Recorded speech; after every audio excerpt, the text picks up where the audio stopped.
Right, I'm ready to assemble my engine I've been working on for nearly 6 months, and it was from plans in engineering miniature, and it's called the Whitmore Binyon fixed engine by Antony Mount, and it was serialised over about 12 issues, which I've collected here. And also you can buy the original plans from Poly Model Engineering, and they're life size, and there's about 38 pages there. So I chose to make mine a bit smaller, at 80%, and this is one of the reduced plans, and it gives you an idea. There's one or two details missing, which I've pointed out before. There's no fixing holes here for the top and bottom to be put together, and it suggests 10 different fixings, but I think 8 would be better. On mine I've only done 6. So here are some of the parts. Here's the base, with made up of several layers to make a moulding, and the next part here, this is MDF, a quality MDF machining, and the bases are aluminium, where the original one was steel, but I thought this would be easier to machine. So that's the top plate where everything's attached, and here's my new flywheel, which I decided the original one was a bit too heavy, so I've made this one of aluminium. And I've got all my other parts ready, the columns,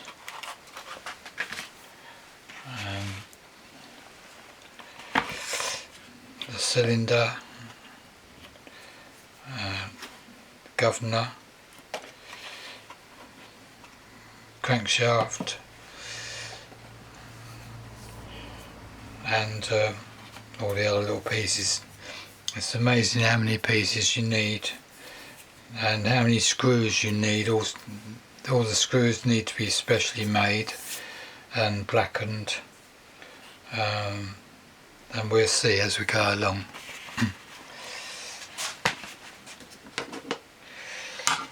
We start off, I've got these posts. You only really need 6 of these. I've put a little wooden sleeve over it because my other piece isn't attached, so that keeps that space like that. So these are screwed from underneath, and then the other part slipped over. But there's some things you must assemble first, and this will be the bearing for the crankshaft, and it's got a ball there, and that sits on there.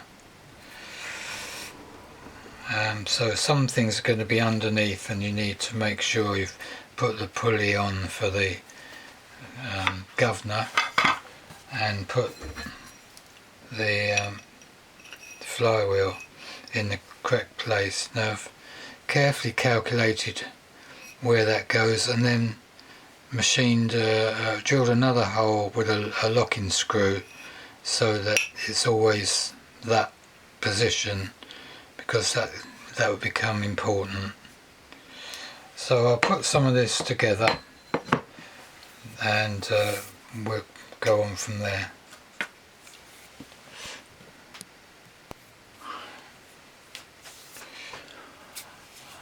Right, the next step.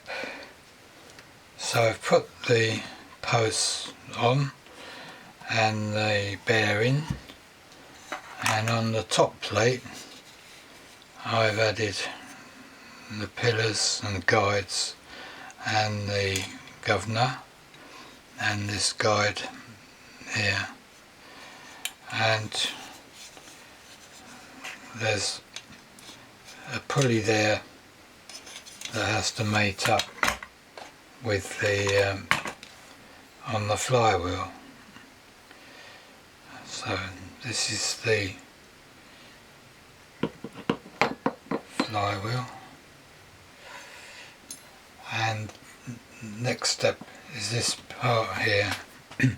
So in the plans it was drawn that you'd have a gear wheel here and teeth cut all around the flywheel so that you could nudge the engine into the right place to start. But it's a very tricky thing to do that, so I've come up with my own method.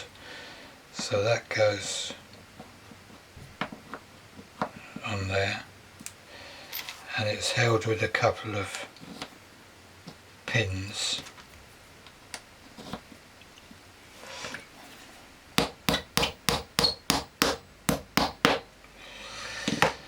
And you can see that wheel, when it's in, that will push forward to drive that round and then fly back, and I thought that was quite a good solution. But you've got to get the flywheel exactly the right place.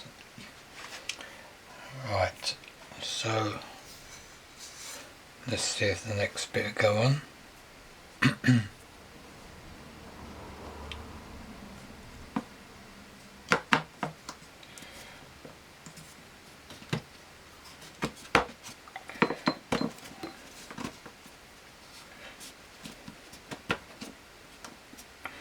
That's it, that'll hold that in place.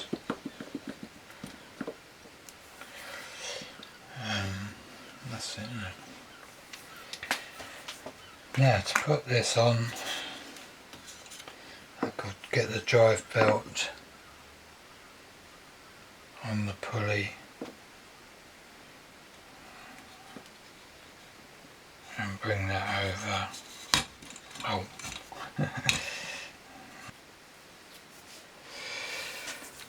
Okay, so I've got the top on now with its posts and this wheel mechanism there, and also this guide at the back, and I'm ready to put, I think I put the cylinder on next, and then this will go on, join up with it, and then these parts here.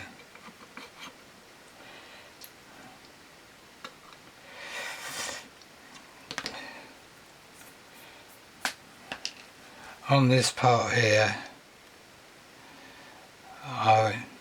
on the drawing, this just continued to join here and no shoulder, and I thought it's not much of a purchase, so I left this shoulder, but of course it meant these had to come further over, and that changed the angle and I got into a bit of a mess with that.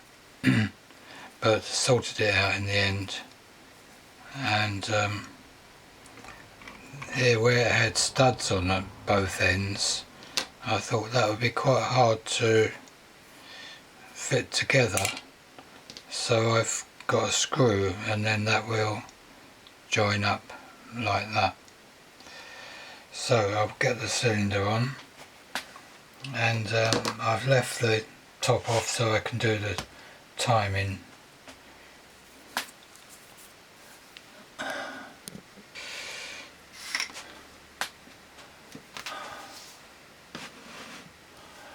Yeah, so now I want to fit some of the other parts in. I've got the cylinder on, and this is the next tricky bit. You have to thread that underneath, and it just fits in here. Prop it up a bit, and try and get these screws in, these tiny screws.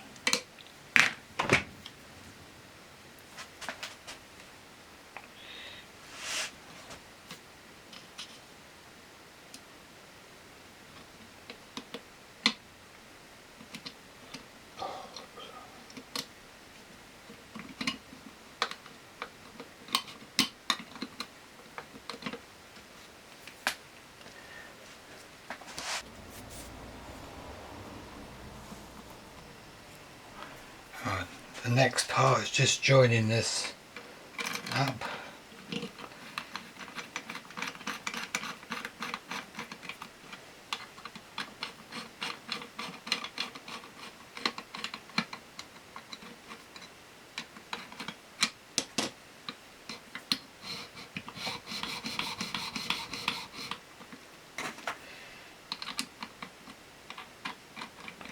And now I've got to connect the piston rod to that, and that should help it.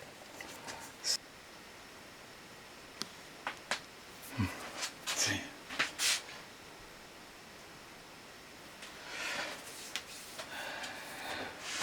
So the connecting rod, well, I found I've got to move that away to get the connecting rod in.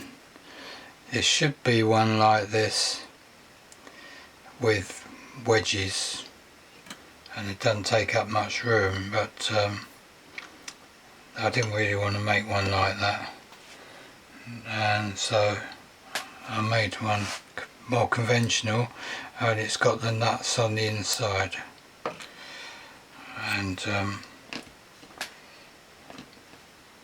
that's going to go like that.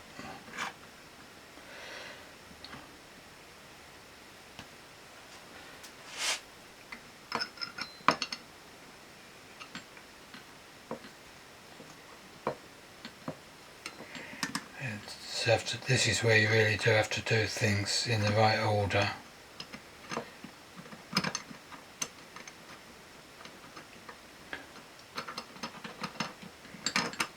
There we are.